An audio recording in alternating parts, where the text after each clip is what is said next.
Hello my dear friends, कैसे हैं आप लोग। आई होप आप लोग बहुत अच्छे होंगे। होम स्टडी चैनल पर आपका बहुत बहुत स्वागत है। दोस्तों, मैं आज सामाजिक विज्ञान का जो चैप्टर नंबर 6 है, रूसी क्रांति कारण तथा परिणाम, आपके लिए लेकर आया हूं। इससे पहले जो 5th चैप्टर था, फ्रांसीसी क्रांति कारण तथा परिणाम, मैंने कराया था। तो दोस्तों, आज रूसी क्रांति तथा कारण तथा परिणाम से संबंधित जितने भी तथ्य होंगे, हम आपसे बिल्कुल विस्तार से डिस्कस करेंगे। हमारे साथ बने रहिए। और आईसीआर टेक्नीशियन के लिए ये सामाजिक विज्ञान जो सब्जेक्ट है, बहुत ही इम्पोर्टेंट रोल अदा करता है। तो बिना किसी देरी के दोस्तों, शुरुआत करते हैं। दोस्तों, शुरुआत करने से पहले हम आपको एक मोटिवेशनल कट्स के बारे में बता दें।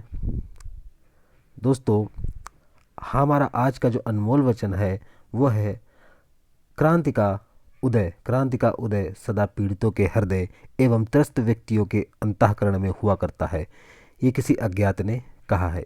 अभी फ़िलहाल इनका नाम हमको नहीं मालूम है, लेकिन ये किसी महान वैज्ञानिक ने या महान व्यक्ति ने कहा है।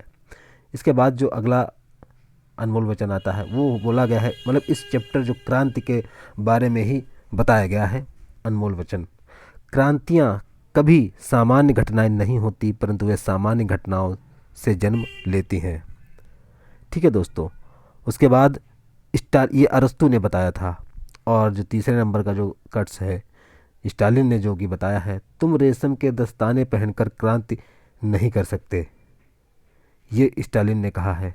फिलिप्स, चौथे नंबर पर जो कट्स दे रखा है वो है, क्रांतियाँ कभी पीछे की ओर नहीं जाती। क्रांतियाँ जो होती है दोस्तों, कभी पीछे की ओर नहीं जाती।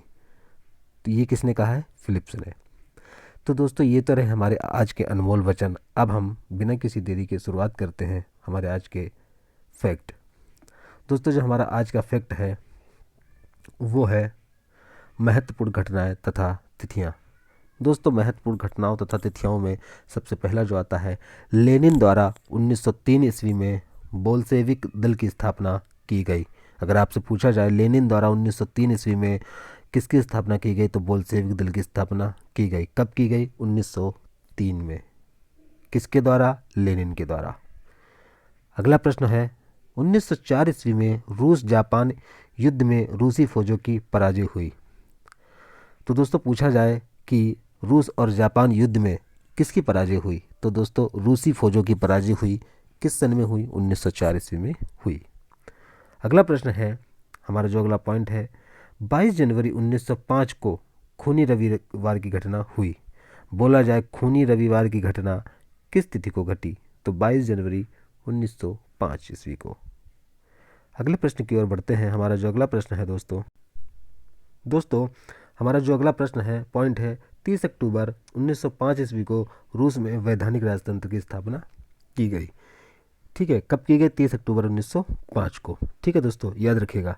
हमारा जो अगला पॉइंट है वो है, रूस की फरवरी की क्रांति का 7 मार्च 1917 ईस्वी को आरंभ होना। यानी बोला जाए रूस की क्रांति कब जो है स्टार्ट हुई थी, तो रूस की जो फरवरी की क्रांति है वो 7 मार्च 1917 ईस्वी को आरंभ हुई थी। जो नोट दे रखा है नीचे, उसके बारे में भी हम पढ़ लेते हैं। प्राचीन रूसी कैलेंडर विश्व के कैलेंडर से 8 दिन पीछे था। जो प्राचीन रूसी कैलेंडर था वो विश्व के कैलेंडर से 8 दिन पीछे था। इस कारण 7 मार्च की क्रांति को फरवरी की क्रांति माना जाता है। ठीक है, 7 मार्च की क्रांति को फरवरी की क्रांति माना जाता है, क्योंकि 8 दिन पहले, अगर 7 मार्च के हिसाब से 8 दिन पहले अगर देखा जाए तो वो फरवरी ही महीना चलता था। उसके बाद अगला जो आता है, अगला जो दोस्तों है वो है 1917 ईस्वी की क्रांति के समय रूस का शासक जार निकोलस द्वितीय था। अगला जो पॉइंट है वो 15 मार्च 1917 ईस्वी को जार का पदत्याग तथा करेंस्की की सरकार का अस्तित्व में आना। फिर इसके बाद अगला पॉइंट जो आता है वो है 7 नवंबर 1917 को रूसी की अक्टूबर क्रांति तथा करेंसी की सरकार का पतन होना। ठीक है मित्रों। उसके बाद जो हमारा अगला पॉइंट है वो है, क्रांति के फलस्वरूप रूस में निरंकुश जारशाही का अंत होना। जार निकोलस द्वितीय की परिवार सहित हत्या कर देना। उसके बाद रूस पर 8 नवंबर 1917 ईस्वी को बोल्शेविक दल का प्रभुत्व, लेनिन के नेतृत्व में साम्यवादी शासन की स्थापना होना। फिर आता 21 जनवरी 1924 को लेनिन की मृत्यु का होना। तो दोस्तों ये जो हमने पॉइंट लिखाए हैं, ये इस पॉइंट में आपके कुछ पॉइंट तो ऐसे हैं जो डायरेक्ट क्वेश्चन पूछे जाएंगे, जैसे लेनिन की मृत्यु, निकोलस द्वितीय जो है क्रांति के समय रूस का शासक जार कौन था, निकोलस द्वितीय था, कब था, 1917 ईस्वी में, ठीक है 1917 ईस्वी में। दोस्तों अब आते हैं बहुविकल्पी प्रश्नों की ओर। तो हमारा बहुविकल्पी प्रश्न जो है, हमारा जो बहुविकल्पी का पहला प्रश्न है वो है जार साम्राज्य का पतन कब हुआ। तो दोस्तों जार साम्राज्य का पतन बता दें आपको 15 मार्च 1917 ईस्वी को हुआ। 15 मार्च 1917 ईस्वी को जार साम्राज्य का पतन हुआ। उसके बाद हमारा जो अगला पॉइंट है, रूस में क्रांति कब हुई थी। तो दोस्तों इसका जो आंसर होगा वो हो जाएगा 1917 ईस्वी में रूस में क्रांति हुई। ठीक है मित्रों, रूस में क्रांति पूछा जाए तो कब हुई, 17 में, 1917 में। अगला प्रश्न है 1917 ईस्वी की रूसी क्रांति का आरंभ कहाँ से हुआ।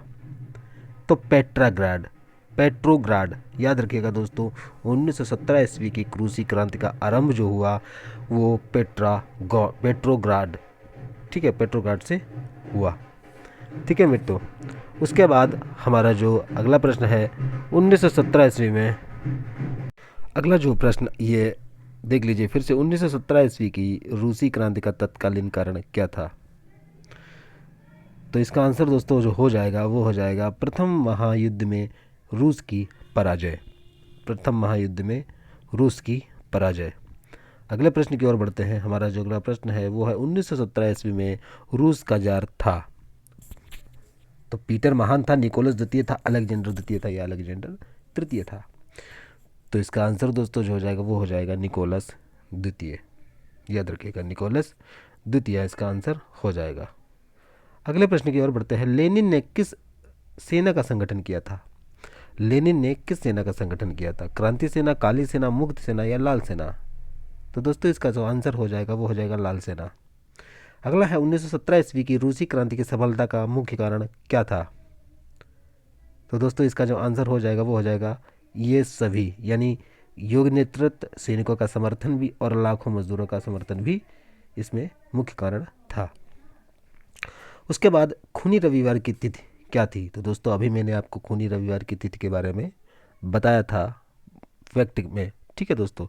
तो 22 जनवरी 1905, 22 जनवरी 1905, 22 जनवरी 1905 याद रखिएगा, ठीक है दोस्तों, 22 जनवरी 1905, क्योंकि 1905 में बंगाल विभाजन अपने यहाँ हुआ था। तो लगभग इसी से याद रखिएगा, खूनी रविवार बंगाल विभाजन से मिलता जुलता है सन, ठीक है। खूनी रविवार की घटना हुई थी मॉस्को में, सेंट पीटर्सबर्ग में, लेनिनग्राड में या ताशकंद में। तो इसका आंसर दोस्तों बताइए, खूनी रविवार की घटना कब हुई थी। तो इसका आंसर हो जाएगा सेंट पीटर्सबर्ग में, सेंट पीटर्सबर्ग। अगले प्रश्न की ओर बढ़ते हैं दोस्तों। हमारा अगला प्रश्न है रूसी क्रांति का प्रमुख कारण क्या था।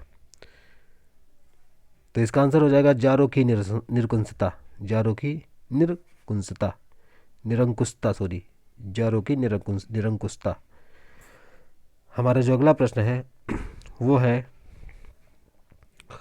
रूस की क्रांति के बाद देश में कौन सी व्यवस्था लागू की गई, कौन सी व्यवस्था लागू की गई।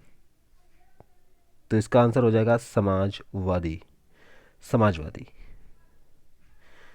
अगले प्रश्न की ओर बढ़ते हैं। रूसी क्रांति का प्रमुख नेता था, प्रमुख नेता कौन था रूसी क्रांति का। तो इसका आंसर हो जाएगा लेनिन, ठीक है मित्रों, लेनिन। अगले प्रश्न की ओर बढ़ते हैं। समाजवाद का जन्मदाता किसे माना जाता है। तो इसका आंसर हो जाएगा कार्ल मार्क्स को, कार्ल मार्क्स को समाजवाद का जन्मदाता माना जाता है, ठीक है दोस्तों। अगला प्रश्न है दोस्तों, बोल्शेविकों का नेता क्या था, कौन था, सॉरी, बोल्शेविकों का नेता कौन था। तो दोस्तों इसका जो आंसर हो जाएगा वो हो जाएगा लेनिन। आपको पता है बोल्शेविकों का नेता कौन था? लेनिन। अगला प्रश्न है मेंशेविक दल का नेता कौन था? तो मेंशेविक दल का नेता जो था अलेक्जेंडर केरेंस्की था। ठीक है दोस्तों, अलेक्जेंडर केरेंस्की। अगला प्रश्न है रूसी समाजवादी लोकतांत्रिक दल का गठन किया गया था। तो बताइए दोस्तों, रूसी समाजवादी लोकतांत्रिक दल का गठन किया गया था। तो इसका आंसर हो जाएगा जार्जी प्लेखानोव। जार्जी प्लेखानोव। ठीक है दोस्तों, इसके बाद अब बढ़ते हैं दोस्तों अतिलौकिक प्रश्न की और अतिलौकिक प्रश्न भी देख लेते हैं। पहला प्रश्न है 1917 ईस्वी से पूर्व रूस में किस सन में क्रांति विद्रोह हुई? सन 1905 की क्रांति क्यों विफल रही? इसके बारे में भी बताइए। तो दोस्तों, रूस में सन 1917 ईस्वी में पूर्व जनवरी 1905 में क्रांति विद्रोह हुई। जार निकोलस द्वितीय की सतर्कता, क्रांतिकारियों में एकता का अभाव, सेना व नौकरशाही द्वारा जारशाही को सहयोग आदि के कारण रूस का सन 1905 की क्रांति विफल रही। ठीक है दोस्तों, अगले प्रश्न की ओर बढ़ते हैं। रूस में बोल्शेविक क्रांति यानी अक्टूबर क्रांति, बोल्शेविक क्रांति को भी अक्टूबर क्रांति कहा जाता है, कब हुई? तो रूस की 1917 ईस्वी की क्रांति के दो चरण थे। पहला चरण फरवरी मार्च 1917 ईस्वी की क्रांति, जिसके परिणाम स्वरूप जारशाही शासन का अंत हुआ। द्वितीय जो चरण था अक्टूबर नवंबर 1917 ईस्वी के, जिसके परिणाम स्वरूप रूस में साम्यवादी शासन की स्थापना हुई। अगला प्रश्न है क्रांति से पूर्व रूस में कौन से दो प्रसिद्ध दल थे? मोस्ट इंपॉर्टेंट क्वेश्चन है दोस्तों, याद रखिएगा। तो क्रांति से पूर्व रूस में दो जो प्रसिद्ध दल थे वो थे मेंशेविक दल और बोल्शेविक दल। मेंशेविक और बोल्शेविक दल, जिनके नेता क्रमशः केरेंस्की और लेनिन थे। बोल्शेविक दल, कभी कभी क्वेश्चन पूछा जाएगा कि जो लेनिन था रूसी क्रांति में, जो लेनिन था वो किस दल का नेता था? तो बोल्शेविक दल का नेता था। और केरेंस्की जो था, केरेंस्की, वो मेंशेविक दल का नेता था।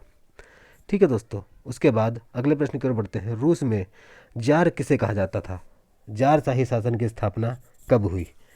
तो रूस के सम्राट को जार कहा जाता था, याद रखिएगा। और रूस में जारशाही शासन की स्थापना 1487 ईस्वी में हुई थी। अगले प्रश्न की ओर बढ़ते हैं। 1917 ईस्वी की क्रांति का कृषकों तथा मजदूरों पर क्या प्रभाव पड़ा? तो दोस्तों, 1917 ईस्वी की क्रांति के परिणाम स्वरूप श्रमिकों तथा कृषकों की दशा में सुधार हुआ। उनकी स्थिति को सुधारने के लिए अनेक कानून बनाए गए। ठीक है दोस्तों, अगला प्रश्न है रूस की क्रांति को प्रभावित करने वालों के नाम बताइए। तो रूस की क्रांति को Tolstoy, Dostoevsky, Turgenev, Gorky, Karl Marx आदि के विचारों ने अत्यधिक प्रभावित किया। अगला है प्रश्न है कार्ल मार्क्स कौन था? उसकी प्रसिद्ध पुस्तक का नाम बताइए। मोस्ट इंपॉर्टेंट ये प्रश्न आपके लिए बन जाता है। कार्ल मार्क्स प्रसिद्ध समाजवादी विचारक था। उसने दास कैपिटल नामक ग्रंथ की रचना की। याद रखिएगा, दास कैपिटल किसकी नाम रचना है? वो है कार्ल मार्क्स की। दास कैपिटल कार्ल मार्क्स की। मोस्ट इंपॉर्टेंट क्वेश्चन ये आपके लिए बन जाता है। अगला है रूसी क्रांति के दो परिणाम बताइए। तो रूसी क्रांति के दो परिणाम कौन थे? निकोलस द्वितीय के निरंकुश शासन का अंत और रूस में साम्यवादी सरकार की स्थापना होना। ये रूसी क्रांति के दो परिणाम निकले। अगला है रूस जापान युद्ध कब हुआ? मोस्ट इंपॉर्टेंट, रूस तथा जापान के बीच युद्ध जो था 1904-05 में लड़ा गया। अगला प्रश्न है बोल्शेविक दल के हाथ में सत्ता कब आई? तो बोल्शेविक दल ने 8 नवंबर 1917 ईस्वी को मंत्रिमंडल का गठन किया। मंत्रिमंडल का गठन किया। ड्यूमा किसे कहते हैं दोस्तों? तो आपको पता है ड्यूमा रूस की संसद का नाम है और ये इंपॉर्टेंट क्वेश्चन भी बन जाता है। संसद से जो क्वेश्चन पूछा जाता है एक क्वेश्चन जरूर आता है। ड्यूमा है, नेसेट है, ये किसका है? तो ये सब पूछा जाता है। क्रांति से पूर्व रूस में किस प्रकार की शासन व्यवस्था थी? रूस का अंतिम जार कौन था? तो क्रांति से पूर्व रूस में जारशाही शासन व्यवस्था थी। रूसी का अंतिम जो जार सम्राट था वो निकोलस द्वितीय था। और इम्पोर्टेंट क्वेश्चन बनता भी है आपके लिए। अगला है लेनिन कौन था? उसका संबंध किस क्रांति से था? तो रूसी नागरिक लेनिन क्रांतिकारी, मार्क्सवादी विचारक, लेखक तथा जननेता था। उसका संबंध रूस की 1917 ईस्वी की क्रांति से था। क्रांति के बाद लेनिन ने रूस से साम्यवादी शासन का नेतृत्व किया। और ये दल का नेता था? बोल्शेविक। रूस क्रांति के दो कारण बताइए। रूसी क्रांति के दो प्रमुख कारण थे: रूसी शासकों का निरंकुश शासन, कृषकों तथा श्रमिकों में असंतोष। ठीक है दोस्तों, ये दो थे। तो दोस्तों ये तो रहा हमारा आज का चैप्टर, रूसी क्रांति कारण तथा परिणाम, चैप्टर नंबर 6। आशा करता हूँ हम आपको आपका ये हमारा मतलब आपको ये हमारा वीडियो पसंद आया हो तो प्लीज़ लाइक करें और शेयर करें। दोस्तों मिलेंगे नेक्स्ट वीडियो में, तब तक के लिए जय हिंद, जय भारत।